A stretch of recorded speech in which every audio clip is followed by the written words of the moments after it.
E a gente fala sobre um setor fundamental do país, a educação. A pandemia trouxe muitas mudanças para esse setor e há também uma dificuldade de recursos, dificuldades financeiras para bancar esse setor. Inclusive, nessa semana, houve uma audiência pública na Câmara dos Deputados sobre os valores repassados para as universidades federais e, gentilmente, nos atende. Temos aqui um convidado, o ministro da Educação, Vitor Godoy Veiga. Tudo bem, ministro? Muito obrigado, bem-vindo aqui à Jovem Pan. Como vai? Bom dia, Thiago. Obrigado. Uma satisfação falar para a Jovem Pan hoje pela manhã. Muito obrigado. Bom dia, Adriana, também. Bom dia. Ministro, começo perguntando sobre recursos. A gente sabe que existem valores mínimos para que haja aplicação na educação, não só por parte do governo federal, mas também estados e municípios. Mas a gente sabe que a situação é muito difícil. O que é possível esperar ainda deste ano de 2022 em relação à realocação de recursos? Havia uma boa parcela contingenciada e também já projetando para 2023? Bom, a gente tem que olhar a questão do financiamento da educação sob dois aspectos, né? O ensino superior e profissional tecnológico e a educação básica. Na educação básica, os recursos federais eles representam menos de 3% de todo o financiamento da educação básica. Isso já considerando as principais fontes, né, o Fundeb, o Salário Educação e a arrecadação própria de estados e municípios.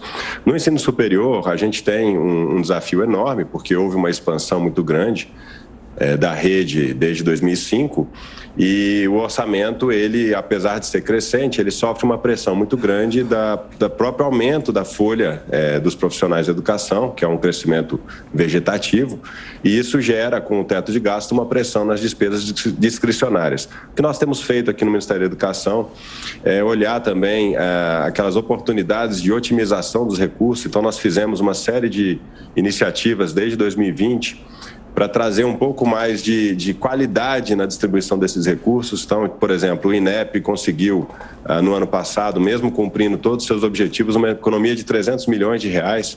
Com esses recursos, nós conseguimos redirecioná-los para as políticas prioritárias, como, por exemplo, pagar a bolsa de residência médica, as bolsas de auxílio permanência nas universidades. Então, nós fizemos esse trabalho e também fizemos uma reorganização de um recurso que fica disponível para a contratação de professores, chamado Banco de Professor Equivalente, que tinha cerca de 2 bilhões e que a gente todo ano usava 1 bilhão. Então, a gente pegou esse 1 bilhão que ficava todo ano sem utilização e redistribuímos também para as universidades e institutos. Esse ano nós conseguimos um aumento de 27% nos recursos discricionários da rede federal dos institutos, que é o ensino técnico profissionalizante, e conseguimos um aumento de 17% nas discricionárias das universidades. Então, hoje, o bloqueio que é feito, ele representa 7%, o que significa que, se a gente olhar para o orçamento do ano passado em relação a esse ano, a gente ainda assim tem um crescimento, né, de mais ou menos 22% nos institutos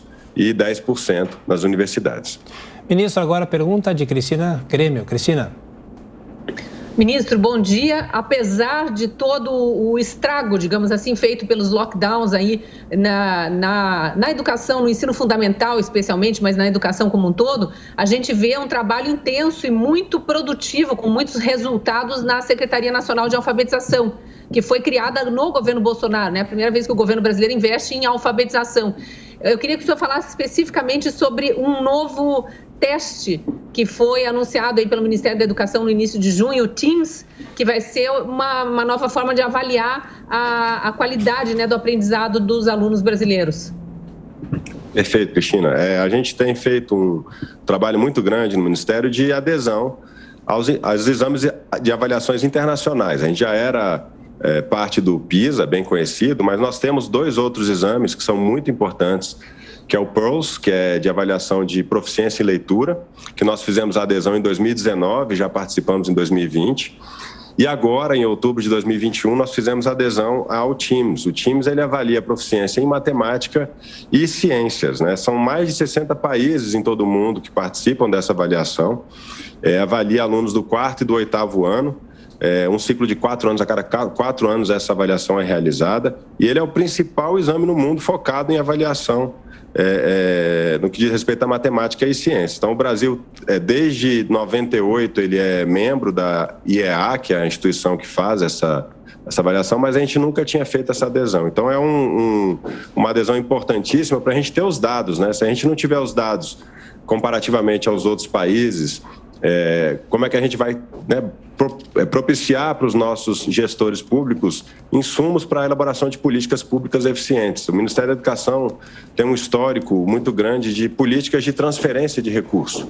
Então, a gente tinha muitas políticas que passavam recursos para os estados e municípios, mas não tinham uma base, muitas vezes, de eficiência. A gente tem exemplos, né, como o Pronatec. Foram 14 bilhões de reais investidos no ensino técnico profissionalizante, cursos que não mudaram a realidade do ensino técnico no nosso país. Então, a nossa perspectiva aqui é sempre trabalhar com base em dados, e essas avaliações elas trazem insumos importantíssimos para a nossa educação. Ministro da Educação, Vitor Godoy Veiga. A pergunta agora é de Diogo Schelp.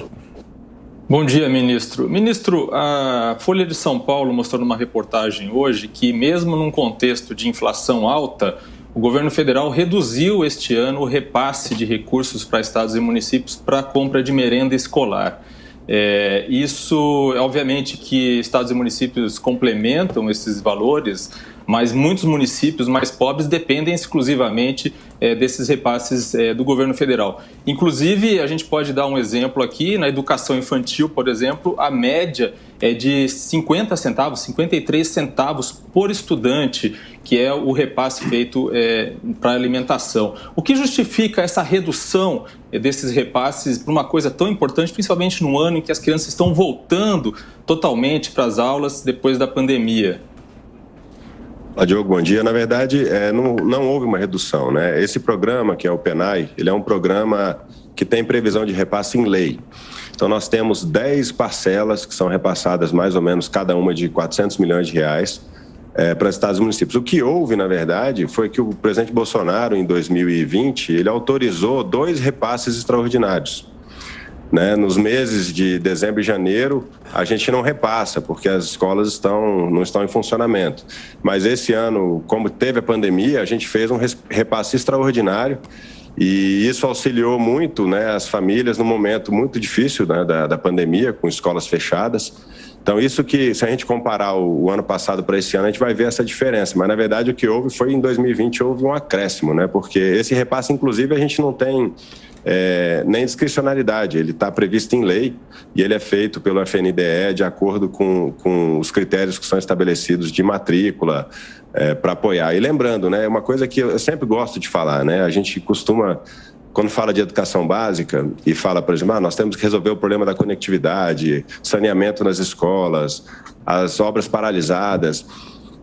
A gente tem que sempre lembrar que 97% dos recursos que financiam a educação básica nesse país são recursos que vão diretamente para estados e municípios.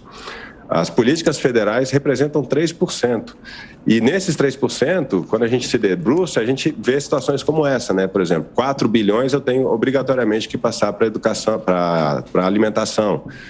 Quase aí 800 milhões eu repasso para transporte. A gente tem os recursos que vão diretamente para as escolas, que dá mais ou menos 1 bilhão também. Então, são recursos que a gente não tem nem muita margem também de discricionariedade para construir as políticas públicas federais. Então, a nossa perspectiva aqui é trabalhar com políticas estruturantes, né? E uma coisa interessantíssima também, que pouca gente sabe, é que quando a gente olha o financiamento da educação, por exemplo, pega o Fundeb, que é a principal fonte de financiamento. Em 2021, a gente repassou 221 bilhões de reais para estados e municípios. 30% desses recursos ficam com São Paulo e Minas. Né? São Paulo, 46 bilhões, Minas, 22 bilhões. Quando a gente pega o estado de Roraima, por exemplo, no Fundeb, ele ganha 1,1 bilhão, que representa 0,51%. O salário de educação, que é a terceira fonte da educação, que dá mais ou menos 15 bilhões por ano, São Paulo, Rio e Minas têm 60% dos recursos. E quando a gente pega o Amapá, por exemplo, recebe 0,07% desse montante. Então, nós temos uma distribuição desse recurso muito desigual. E com essa perspectiva que a gente tem trabalhado hoje nas políticas federais, olhando para as regiões Norte e Nordeste de uma maneira diferenciada, porque são as regiões que precisam de mais apoio, que têm os índices educacionais menos favorecidos, lógico, com algumas exceções de alguns estados e municípios que conseguiram fazer algumas transformações importantes na educação. Então, essa questão da alimentação, ela é fundamental e ela teve esse apoio adicional em 2020. Então, foi, na verdade, um acréscimo de repasse e não uma redução. E, ministro, o senhor assumiu a pasta em meio a um clima de tensão. Com quais principais desafios? Já foi possível entender o que aconteceu com o antecessor Milton Ribeiro, no caso dos pastores, distribuição de verbas? De qual maneira é feita essa distribuição de dinheiro do Ministério da Educação? O presidente Jair Bolsonaro está sempre em contato com o senhor, acompanhando as movimentações? Bom, vamos lá. As transferências de recursos do Ministério da Educação são feitas todas pelo FNDE, né? O FNDE é uma autarquia que tem autonomia administrativa. Os critérios são estabelecidos em resoluções, né? Nós temos sistemas que dão, inclusive, transparência para essas movimentações. De qualquer modo, né, assim que assumi o Ministério aqui, eu chamei o presidente do FNDE, determinei que tudo aquilo que tivesse em investigação fosse suspenso. E a gente, no momento, tem contribuído com todas as investigações. Eu mesmo, assim que assumi, pedi um levantamento, encaminhei tudo isso para a CGU, para nos colocar aqui à total disposição dos órgãos de controle e defesa do Estado nessa apuração. Até o momento, a gente não tem a conclusão das apurações, mas acredito que a gente, inclusive, não passou nenhum centavo ainda para essas operações que estavam em suspeição. Então, a gente aguarda a finalização dessas apurações e continua contribuindo, né, sempre que necessário, com todas as informações necessárias. Ministro, só para fechar, o senhor acha que esse escândalo está superado? E como que é a influência externa num ministério tão grande como é o da Educação? Não existe influência, né? A gente aqui recebe todo mundo, a gente recebe prefeitos, a gente recebe os parlamentares e os pedidos são diversos, né? O que nós fazemos sempre é avaliar as condições. Por exemplo, ontem eu estive no município de Breu Branco, nós fomos inaugurar uma creche para 250 crianças e sempre nessas viagens a gente recebe os prefeitos, eles trazem os seus pleitos. E a gente sempre faz essa avaliação técnica, né? A gente tem feito um trabalho muito grande aqui no Ministério da Educação para entregar obras. A gente, 2019 até esse ano, nós entregamos 2.903 obras de educação. Se a gente pegar só as obras de creche que foram prometidas em 2014, foram 6.000 creches prometidas em 2014, 67 entregues. Né? Se a gente fizer essa comparação, né, do trabalho que tem sido feito desde 2019 para focar naquilo que a gente consegue entregar para a população, é uma diferença muito grande. Então, o nosso desafio aqui é esse, como que a gente consegue resolver problemas históricos da educação brasileira, né? Nós temos uma notícia muito boa. Eu estive 2 semanas atrás no Fórum Mundial de Londres. Foi o maior Fórum Mundial de Educação já realizado, foram 116 países, 110 ministros da educação, e foi uma agenda construída desde março, quando nós estivemos lá em Londres com uma comitiva mais técnica, e apresentamos para Londres a nossa Política Nacional de Recuperação das Aprendizagens, que o presidente Bolsonaro lançou há 15 dias, há 20 dias mais ou menos. Essa política, com base nela, o Brasil foi o único país que teve 2 falas nesse evento, e o Banco Mundial solicitou a gente, naquela oportunidade, autorização para que essa política sirva de referência para o mundo. Porque nós percebemos que o Brasil hoje, nós temos uma política muito clara, já com ações concretas em andamento. Nós temos uma plataforma que chama Plataforma Diagnóstica Formativa, que permite os professores identificarem quais foram as perdas de aprendizagem dos alunos, não só durante a pandemia, mas até pelas deficiências do nosso sistema educacional. Então, são mais de 600 testes avaliativos em português, matemática, inglês, ciências.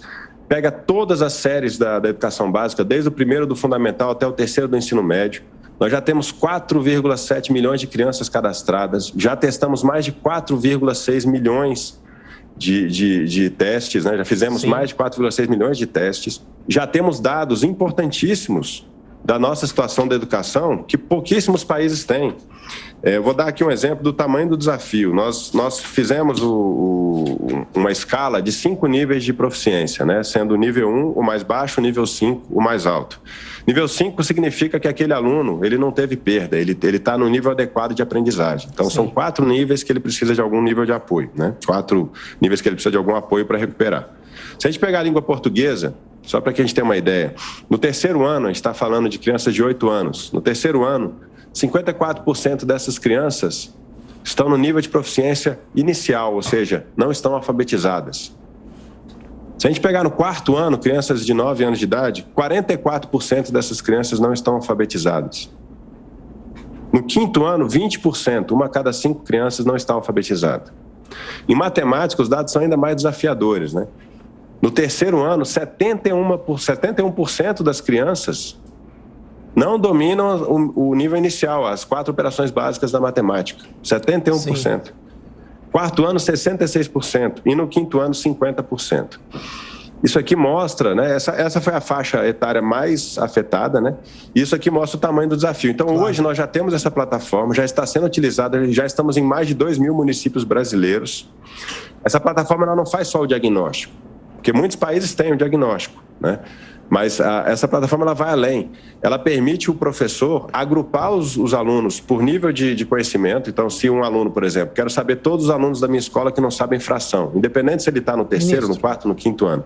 Com isso, eu vou agrupar meus alunos e a plataforma oferece um material estruturado, pedagógico, para o professor trabalhar o conteúdo em sala, o professor, o monitor, no contraturno. Então, a gente tem uma política nacional hoje que é referência para o mundo e que já está sendo aplicada, né? E esse é só um dos eixos, né? O eixo da recuperação da aprendizagem é um dos eixos. Nós temos o combate à evasão, temos aplicativo que vai prever o risco de abandono da criança da escola para a gente agir de maneira preventiva. Nós temos também iniciativas que buscam o aluno que já está fora da escola. Então, a gente tem uma plataforma fantástica que poucos países do mundo têm. Perfeito. Infelizmente, nosso tempo está esgotado. Conversamos com o ministro da Educação, Vitor Godoy Veiga. Muito obrigado, ministro, pela atenção, pela gentileza, por passar esses números para os ouvintes espectadores da Jovem Pan. Bom trabalho. Obrigado, um bom dia a todos, bom trabalho.